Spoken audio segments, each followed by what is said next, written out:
They worked 100 hours, so you can complain about 40. Oh no, 40 hours, that's way too much! Yeah, I know. That one hits a nerve. But stay with me. So before anyone gets upset in the comments, this isn't an opinion. This is history. And history doesn't care about how we feel about it. For you see, when the US government first started tracking worker hours back in 1890, the average full-time manufacturing worker wasn't working 40 hours a week. They were working around 100 hours. Building trades? Man, these poor guys were working about 110 hours a week. That's not an exaggeration. That was the schedule.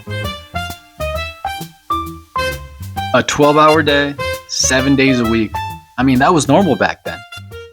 For you see, they had no weekends, no overtime pay, no PTO, no sick days, no work-life balance seminars. And the crazy thing was, it wasn't just adults. Kids as young as 5 or 6 years old were working in factories and in mines. Sheesh. Alright, real quick. If this is giving you value and you haven't liked or subscribed yet, then the clock wins, man. Time always wins when we don't decide. Don't let it win here.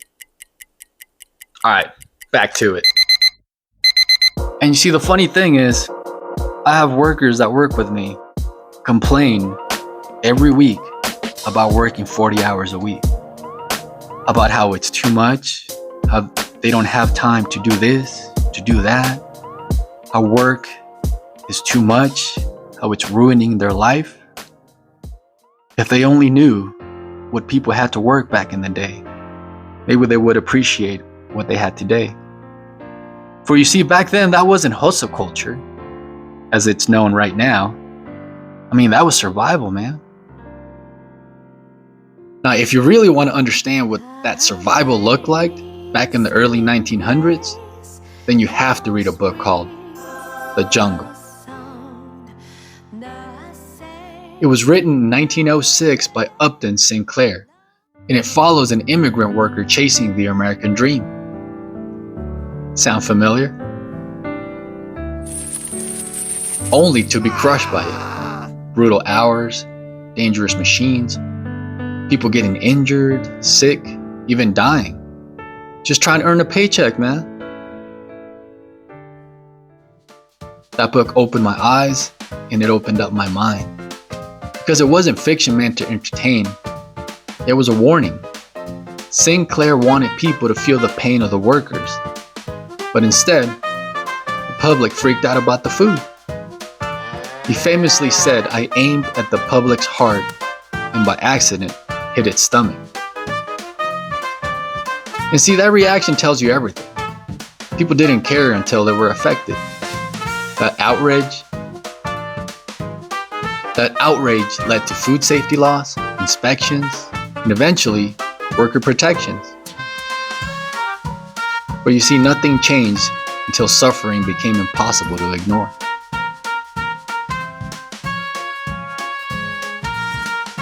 And no, before somebody types furiously, I'm not saying we should go back to that, okay? Relax. Put the pitchforks down.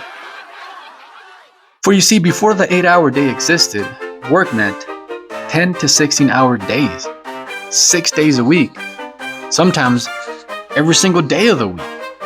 If you didn't show up, guess what? You didn't eat.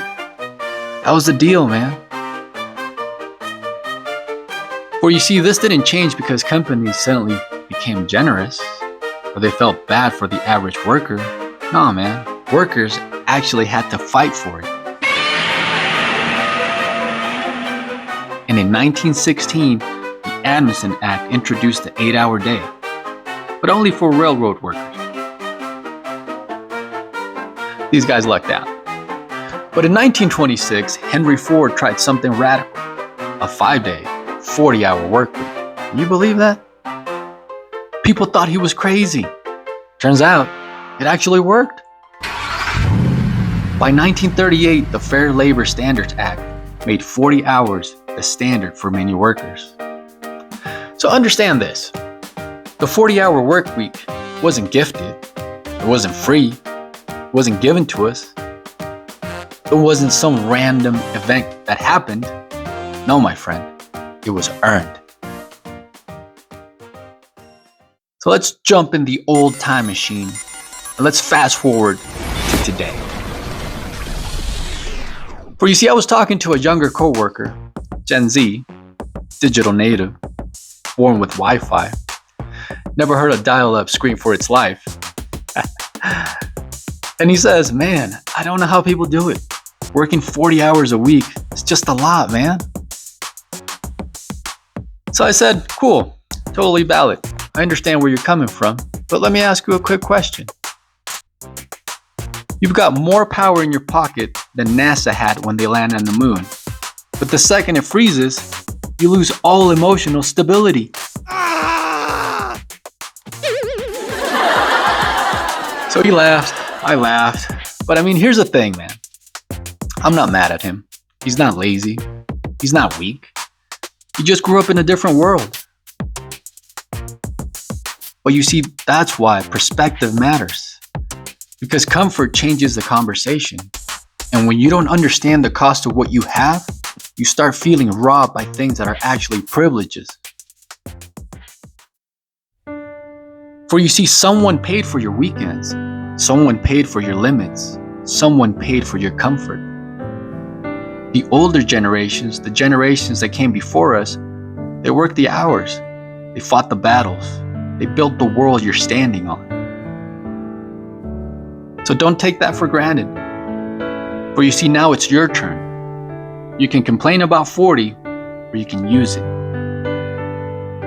You can coast, or you can build something that outlives you. Build a legacy that generations in the future will remember you by. So be thankful for where you are today, because the ones before you bled for this. It's your turn. It's your turn to honor that sacrifice. Not by whining, not by quitting, but by going all in. This is Ivan versus Time reminding you, make every second count, stay focused, stay driven, and keep fighting that clock. Until next time, take care, everybody.